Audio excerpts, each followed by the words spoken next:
guys! Grace here and welcome back to my YouTube channel. So meron na naman po tayong bagong video and for this video, ang gagawin natin ay isang makeup tutorial na naman. Pero hindi ko pa po alam kung anong makeup look ang ating gagawin. But I'm planning to have a pakak look by using these products na nasa aking harapan. These are the Sansan products, guys. Itatry natin siya kung ma-achieve ba natin ang pakak look using these products.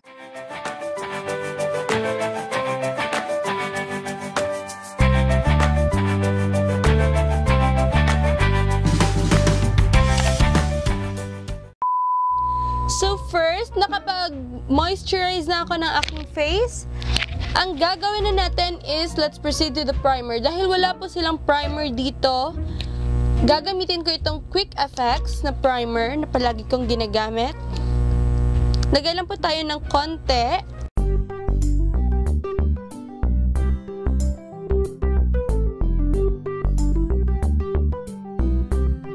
After that, guys, ay magpo-proceed tayo sa ating foundation. They have here liquid foundation. And ang shade na meron ako dito is Porcelain. Oh my god, ang puti siguro nito. By the way guys, this is not sponsored. Ang mga products na nandito sa akin ay binili ko po. So, wala po silang ibang foundation during that time na bumili ako. And ito po yung kulay na meron sila. Porcelain, number 1. Good luck sa atin, Besh. Guys, sobrang puti po siguro nito sa akin. Paano to? Sige, wag lang nating damihan. Oh my god, sobrang puti nito guys. Hala, Diyos ko. Hindi po masama ang amoy ni Sansan foundation. Yung applicator niya is parang yung sa Wet n Wild. Sobrang dami natin ang aking nilagay, no? Sige, tama na yan muna. Iba-blend natin siya and spread by using this sponge again from Miss Bella.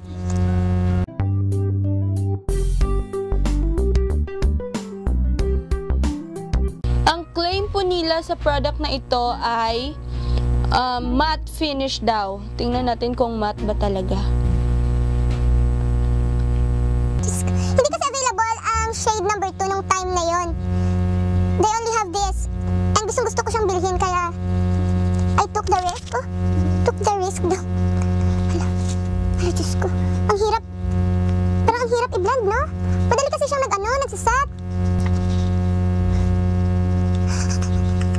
Sobrang puti, guys. Pangit tingnan, no? Medyo mahirap siyang i-blend, guys, dahil madali siyang nagsaset sa iyong skin. Diyos ko, na ano naman ni Uy?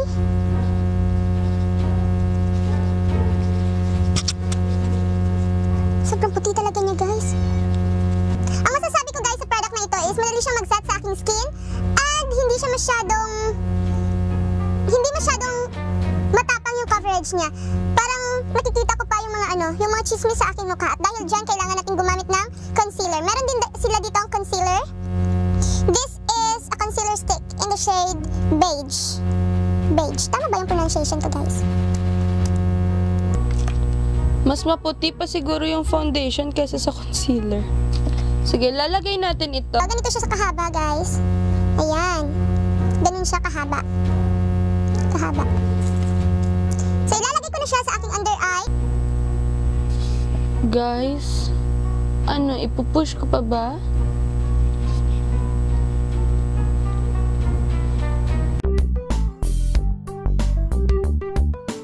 I-blend ko siya using this sponge again and again from Miss Bella.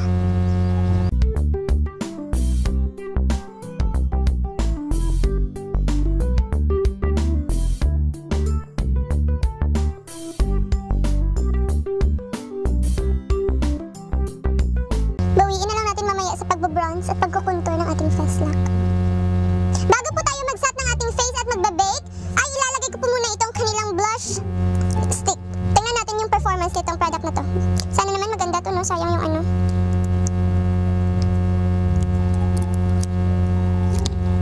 Eto siya, guys. Sa part na ito ay yung product mismo. Paano to? Haladay.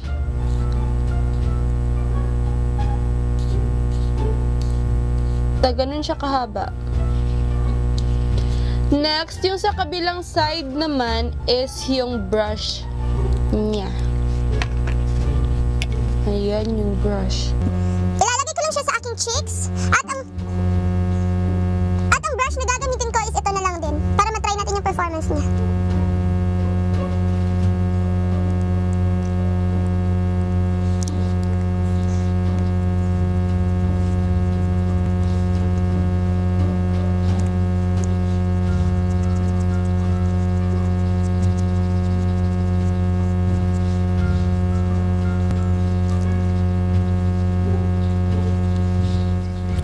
Okay lang. Not bad. Next is magbe-bake na po tayo. Gagamitin ko lang itong BYS na loose powder. And ang sponge.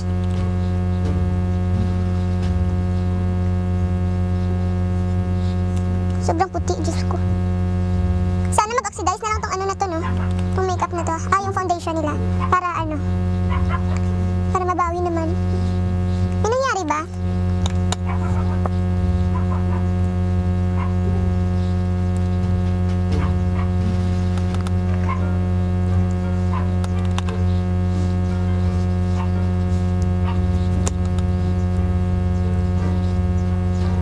Okay. After that, ay maglalagay na po tayo ng ating kilay. So for the kilay, meron sila ditong eyebrow powder duo. Ito. And yung shade na kinuha ko, isang shade lang ata to eh. Light to medium brown, ayan. At saka ito po siya. Ayan. Then meron siyang kasamang brush. So hindi natin gagamitin yan dahil meron po tayong brush dito. But the question is, saan ko nailagay yung brush? So making ito siya. Hindi ko siya babasain guys, okay, para makita natin yung performance nito. I think basain na lang natin. Wag na. So gagamitin ko yung dark brown.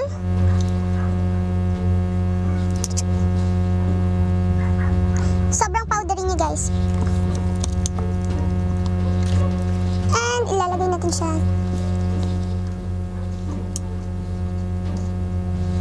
Okay. Ilalagay natin siya dito. Dito tayo magsimula. Sobrang pigmented po nito. Kahit na powdery po siya, pigmented po ito si Maring Sansan na brow powder. Duo. Hala, Diyos ko, day! Sobrang pigmented guys, promise. Dahan-dahan dapat sa paggamit nito. Wait, i-blend lang natin siya.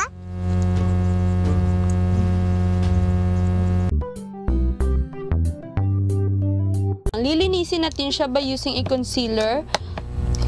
So gamit lang ako ng brush para i-clean siya using this concealer pa rin, yung concealer stick ng Sansan. Ayan. Sana malinis siya ng maayos na.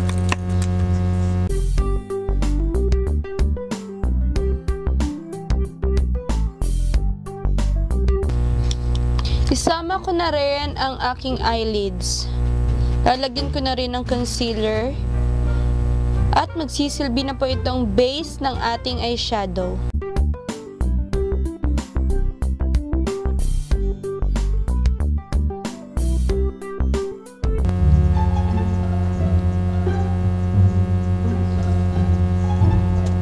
Okay na ba yan?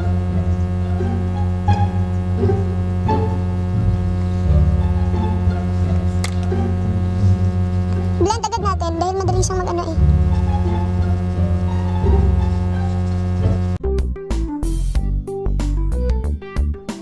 Sunod na gagawin natin is ang ating eyeshadow. Nakapaglagay na tayo dito ng base kanina.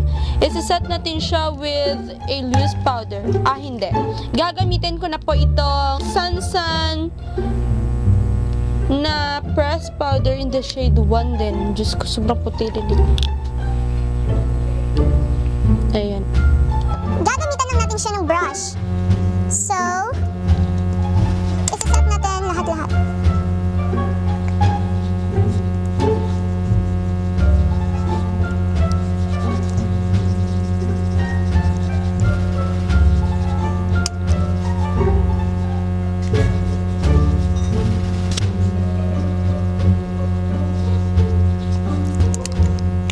Ayan, after that, ay maglalagay tayo nitong Sansan na eyeshadow. Very vibrant po ang kulay ng ito. shade Fun. Fun yung pangalan ng palette na ito. Ayan. Then, pag-open natin, is may takip pa po siya. Isa-swatch ko isa-isa dito sa aking dito. So, yun yung mga shades ng Sansan palette, ay shadow palette na Fun. So, let's proceed na to our makeup. Syempre, dahil gustong-gusto natin ang pakak na makeup, gamitin natin ito. Hindi papatalo to. Wait, kuha lang ako ng brush. Ang gagamitin natin shade is itong brown. Yung dark brown kanina. Yun yung ano eh. Parang hindi masyadong metallic. The rest nagsashine na. Guys, sobrang powdery po nito. At saka, ilalagay natin siya sa outer V ng ating mata. Oh my goodness.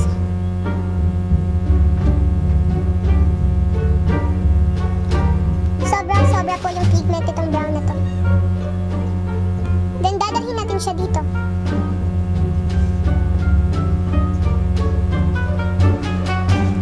After that, i-blend natin siya by using another brush para walang masyadong harsh line sa sa paligid. Blending is the key po.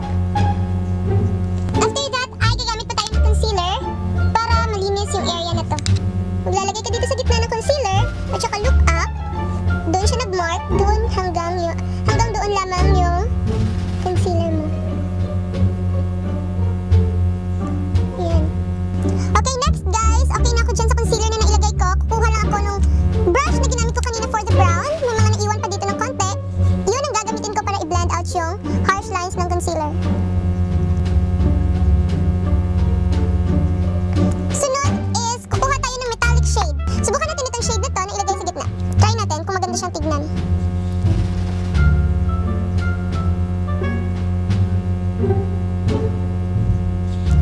After that, i-blend natin siya. Sunod guys, gusto ko naman siyang lagyan ng super makintab. Gagamit ako nitong slick na highlighter dahil wala nang super kintab pa doon sa palette. At gagamitin ko po itong shade na parang bronze. Kukuha lang po ako ng brush. At i-dip ko siya. Gusto ko siyang ilagay sa gitna, parang doon sa linagyan natin ng red kanina, red na shimmer. Para mas mas makita siya. Ayan. Dahan-dahan lang po. At saka i-blend natin siya ulit by using the brush na ginamit natin kanina.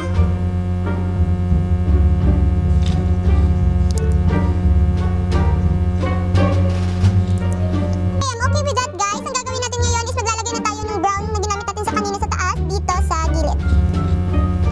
There. Then, sa kabilang side din. Sunod ay maglalagay na tayo ng ating tungkil. For the tungkil, meron dito ang Sansan na liquid eyeliner. Ito siya. Try natin siya kung maganda ba. Okay. Ganito po ang kanilang eyeliner, liquid eyeliner. Ganito po yung wand ng kanilang tungkil. Ay, okay. Hindi nyo makikita. Ayan po siya, yung wand po ng kanilang tungkil. Ayan. So, maglalagay na tayo.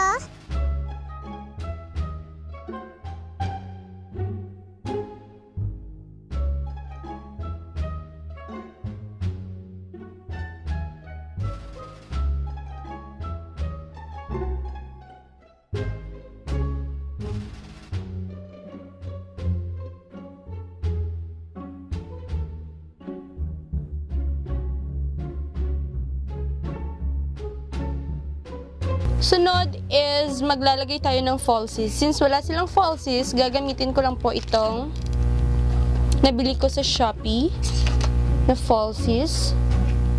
Okay, magka-curl muna tayo ng ating lashes at maglagay tayo ng mascara para makita natin ang performance ng mascara ng Sansan.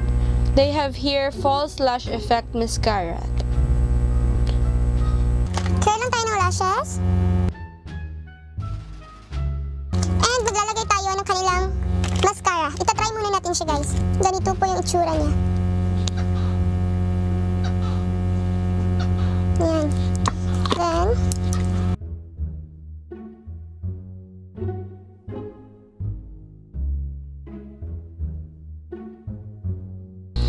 ngayon ay maglalagay na tayo ng ating falsies. And ang gagamitin kong falsies is itong nabili ko from Shopee. Very affordable lang nito guys, and 5 pair na siya. Okay guys, naikabit ko na ang aking false eyelashes, and ngayon ay magkukontour na tayo. Pakak na ba guys? What can you say? So magkukontour tayo, walang pang contour ang Sansan. Wala ba talaga? Or hindi ko lang nakita. So wala akong nabiling pang contour ng Sansan. So ang gagamitin ko is my favorite na BYS na matte bronzing powder.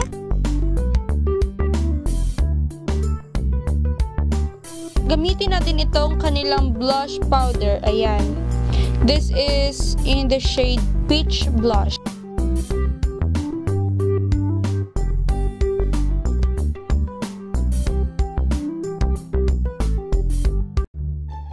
Okay, after that, ay maglalagay na tayo ng ating highlighter. Since nga wala din po silang highlighter, gagamitin ulit natin ang aking the one and only Sleek.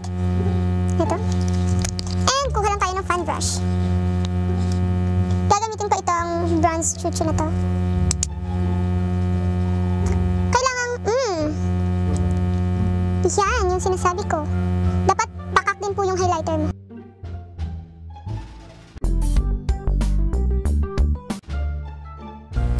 Next step guys is blend natin lahat-lahat sa ating mukha.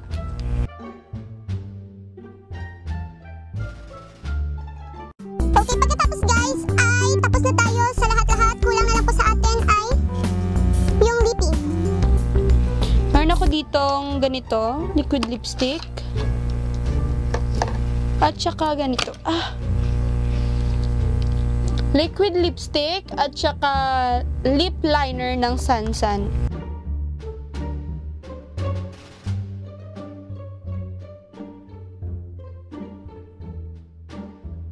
Okay, lalagyan na natin itong ating liquid lipstick. Creamy matte lip stain pala yung tawag nila dito. This is in the shade Soft Mocha. Sana po, magkalapit lang yung kulay ng lip liner na nabili ko. Dito sa kanilang lip cream. Hirap i-open ito.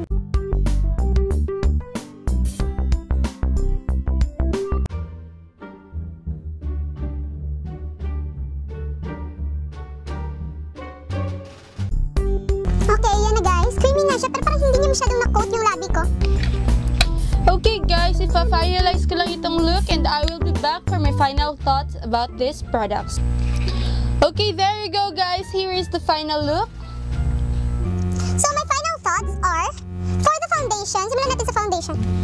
Dito, hindi ako masyadong nasiyahan sa kanya. Kahit nasabihin na natin hindi siya masyadong maputi. Pero, kasi, yung coverage niya, parang wala lang, parang wala ka lang linagay. Parang nag-BB cream ka lang, yon.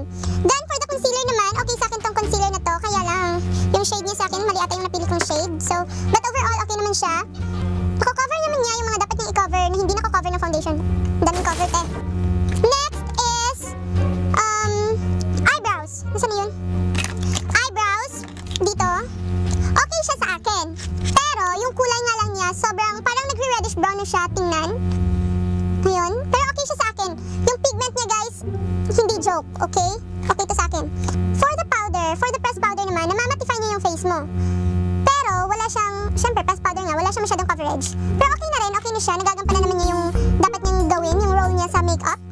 Next is, eto pala, ito.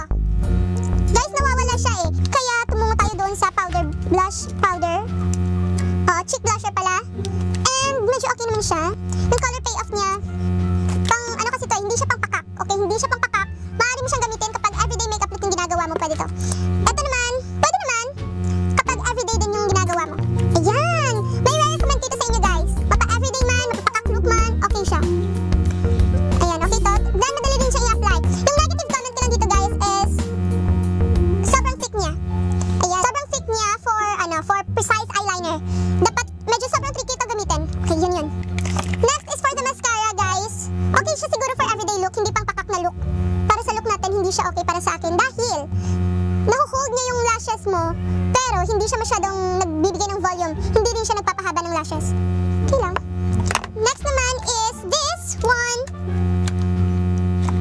Masakit siyang i-apply. Medyo masakit siyang i-apply. At saka hindi siya sobrang creamy. Unlike the other, na kapag napakadali niyang i-apply. Ito medyo masakit siya at medyo hard siyang i-apply. Ayan, kahit sa kamay, medyo nasasaktan nasasaktan. And the last is this. Hindi ko rin siya guys mai-recommend sa inyo dahil tingnan niyo po, maliban pa sa kulay, yung finish niyo po, ayan, basta nagkakrak yung labi ko dito. Ayan. Hindi niya masyadong nakakoat ang labi ko, so hindi ko ito mai-recommend sa inyo. There you go guys, here's the final look. Thank you all so much for watching and i-like nyo naman ang video ito kung nagustuhan nyo.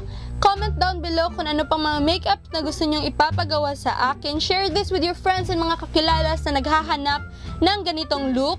And also, please don't forget to click the subscribe button and the notification bell below para ma-update kayo kung may mga bago akong videos. And also, para dumami tayo dito sa ating lovely family. Thank you all so much for watching and see you on my next video. Bye-bye!